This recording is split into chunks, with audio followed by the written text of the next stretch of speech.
Thanks for tuning in. Today in front of me I have a challenge lock simply named Yellow. This was pinned up by user intbada on the Lockpicking United subreddit, or Lockpicking United chat, intbada in the subreddit. He actually sent me two challenge locks. The first one is Yellow, and that's the guy we got pinned up for tonight. And the other one he sent me is Blue, and I don't know what that is. Kind of weird looking, kind of gross looking. Gonna tackle this lock later, but I thought I would pick open Yellow on camera for him. So I'm gonna get comfy. I am going to use my janky piece of scrap metal to tension it, and my favorite bent standard hook from Southward. So let's get to her. I'm going to go counterclockwise on this guy, just the way my hands want to work tonight. Nothing on 1, nothing on 2, very little something on 3, a little guy on 4, a little bit of a click on 5.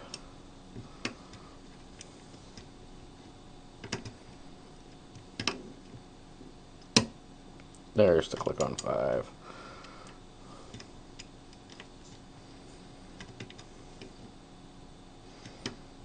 A little something from 4. Doesn't feel set though.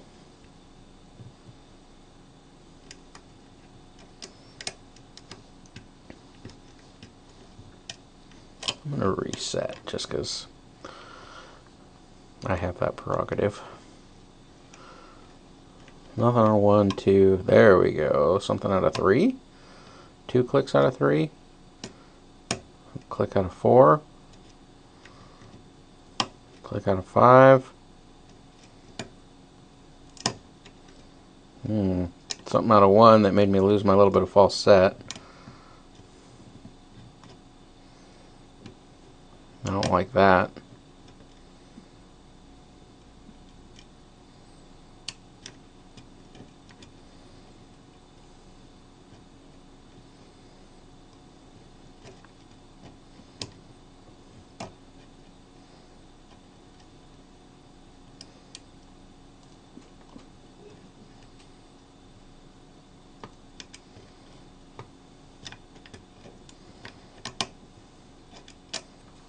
Gonna reset again. I think I overset 1. I had lost my false set on it.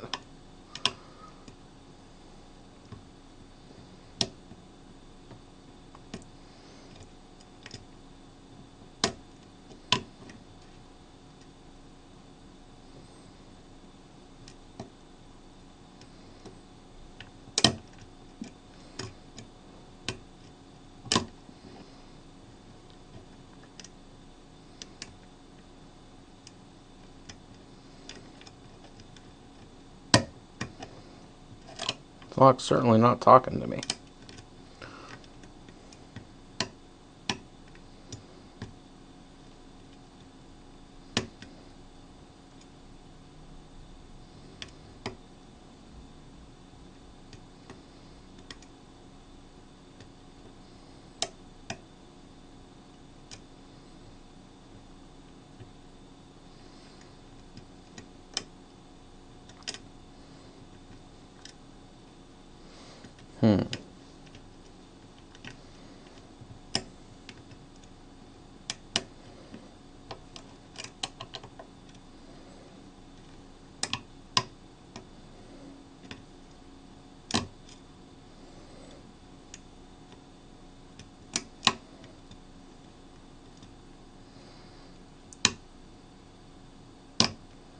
Treat it like an American. Get 1 click and get out.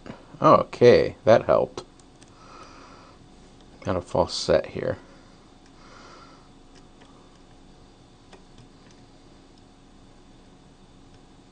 A little click out of 3.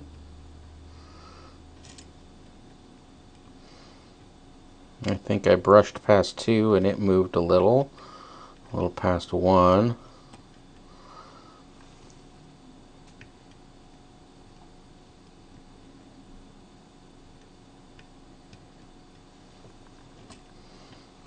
This feels like a false set of death.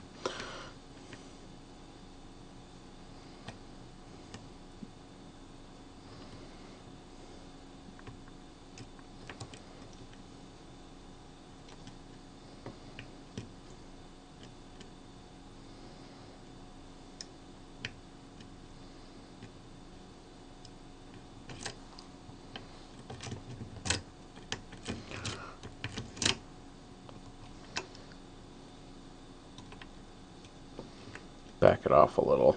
See if I can get some feedback from something.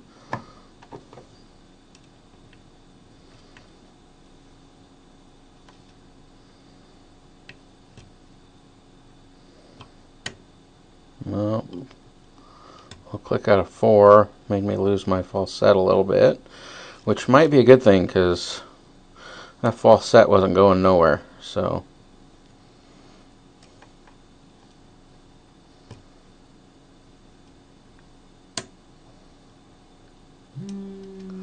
Oh, there it is, back on 3.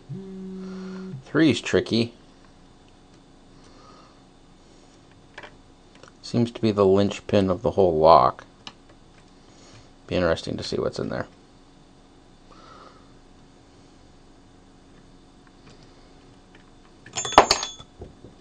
Well, it's a darn good thing I'm in a false set. I don't want to bend down and pick that up, so let's see what else I got for a tension tool here. Come on, I'm a lock picker and I don't have 50 of them laying around. Alright, here we go. Use the big blue wrench. The BBW. Oh! Okay, well. I feel dumb now. The tension wrench must have just been wedging the plug somehow. I don't know. I don't know. Things are janky. But anyway, an open is an open. He sent a key. It's mummied. I'm going to take a risk and lock that guy up.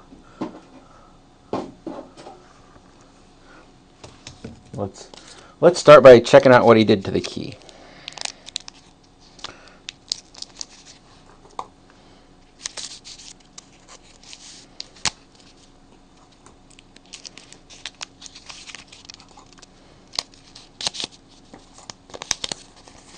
Oh, excellent. Just folded up paper. All right.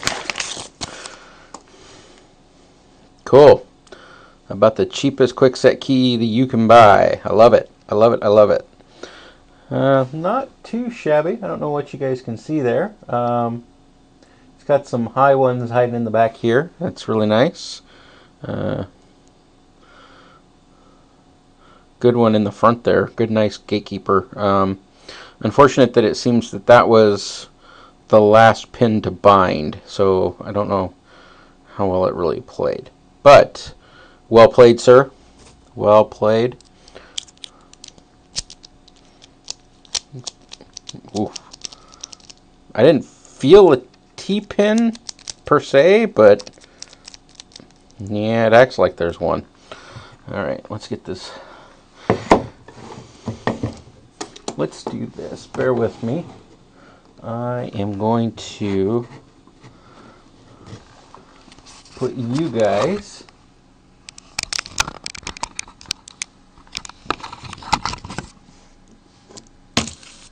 in the vise.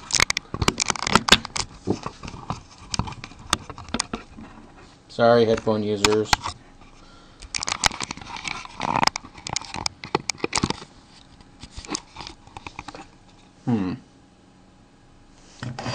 Let's do that maybe. That'll work, I think. Back that up, so I've got some room to work, and there we go. We're back. Alright, lock this guy up. C-clip.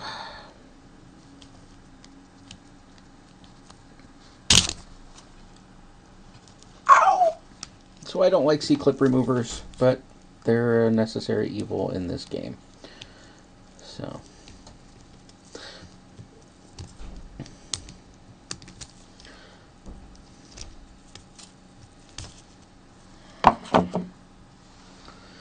The remover doesn't want to get in there. So let's see if I can bend it out. Let's get the key out of there. That'll keep it from running around on me. Dude, what the heck did you do? Weld this in there?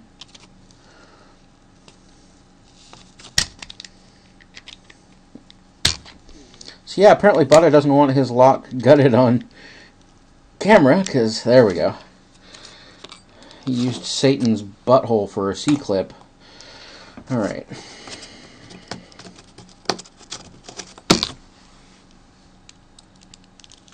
Sorry, I got a little endorphin rush from my stab wound. I'm bleeding for you, Bada. I'm bleeding for you.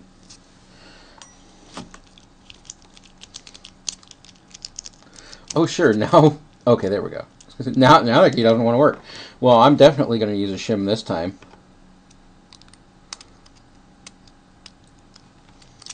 There's a notch in the back here that I think pins would fall through, so...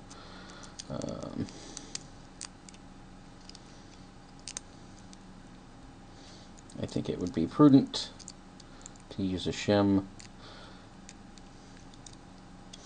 Man, nothing's going right tonight. Brand new shim and it doesn't want to go in the lock. Quicksets don't have that kind of tolerance. Come on.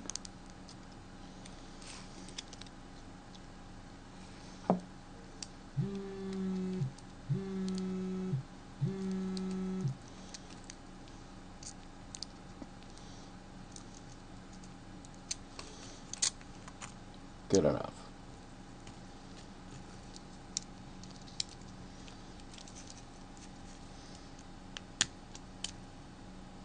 Oh, I thought I was going to lose a pin there. Tricky little bugger. Oh! I see some magic. It's very subtle. I don't know if the camera can pick it up or not. Let's see if I can figure out my right from my left here. Do you see it? On pins number 3 and 5.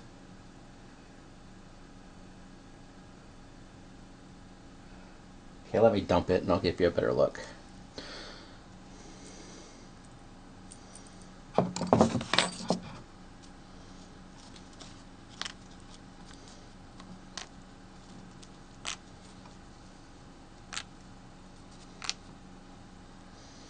Alright, before we move on, I want to give you a look on this. Sorry, kind of infinite focus on this camera. There we go. You can see it's kind of cut out and rubbed off in a triangular shape. It's really well done. Polished nice and smooth so it won't catch. Well done, Bada. Also, while I'm looking at this, there is no threading in any of this. Just those modified shear lines. It's a very clean plug too. I'd like to know the brand on this lock. I'll have to hit them up and find out. As far as pins go, I have tweezers around here somewhere. We have in slot number 1 a very fine serration, single serration. Oh, I guess there's 2 there. They're just really fine. My tweezers aren't even catching on them. They're just kind of like in the metal there. Pin number 2, we got a nice little serration going there. The top of it is chamfered, so that makes it a little bit tippy. Number 3, we've got another serration, single serration, nice and deep with a flat top. Pin number 4, another micro serration, really not even enough to catch my tweezers. And number 5, the same. It's a little wider, but it's the same. It's just really not very deep. So interesting on the key pins. Not as nasty as I thought they'd be.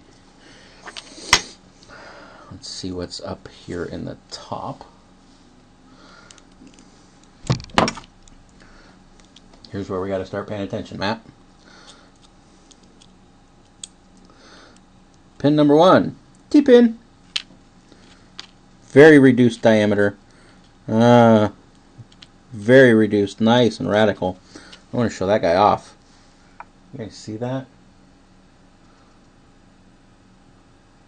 I like that.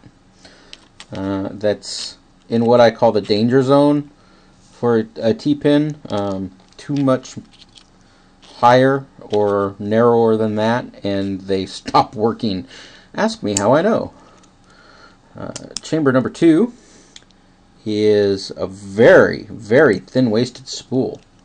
See if I can get this up there for you guys.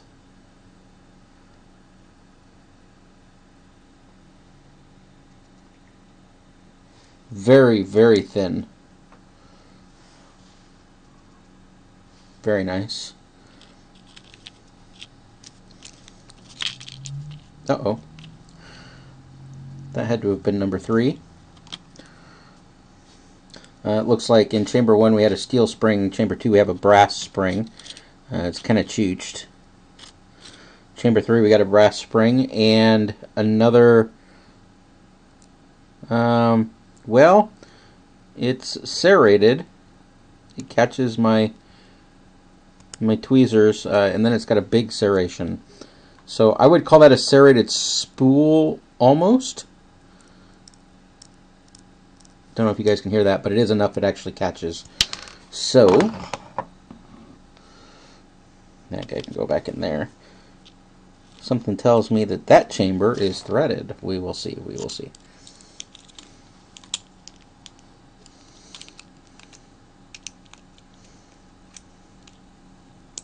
Dear Mr. Idiot behind the camera, I told you to pay attention. And now you're dropping parts everywhere. Alright, pin number 4 is a serrated T-pin.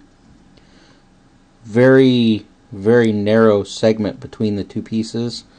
Very radical at the top. A little wider at the bottom. It's nice.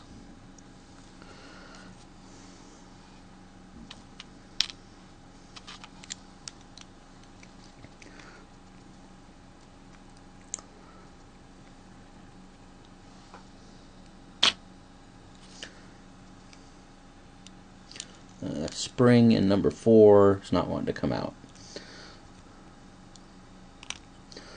Let's get 5 from this direction because I'm feeling a bit lazy. Number 5 is completely serrated. Looks like a stack of dimes. Good looking pin.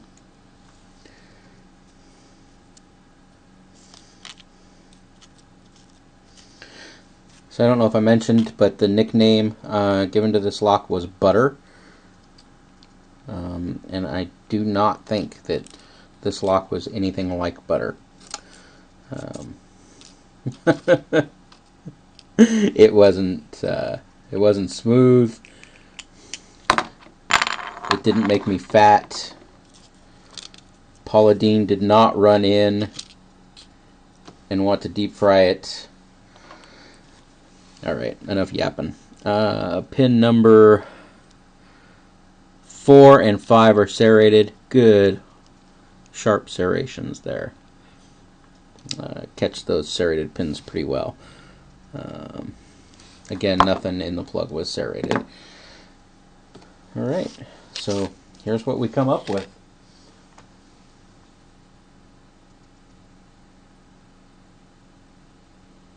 Not a bad lock. Intbada, Bada Buddy, thank you for sending me these locks.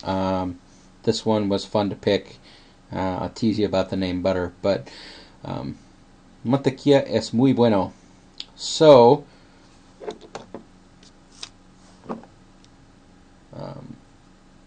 there you go. I don't know if he wants me to pass this on to somebody else, or if he wants me to send it back for dissection and further enhancements in the Bada lock lab. But if you catch up with me or catch up with him, one of us should be able to tell you soon how you can get your hands on it so that you can pick it. All right. Hey, and while I think about it, if you do see intbada on the subreddit, or you talk to Bada in the chat, Homeboy just picked his 5-pin Medico for the first time today, Medico Classic Original. So big props to him. He's got me beat. I still haven't cracked my 6-pin Medico yet. It only took him a day or so to crack it. So mad props, mad props. That is a very hard lock. It's definitely something to be proud of. All right. Well, cool. Thanks, everybody.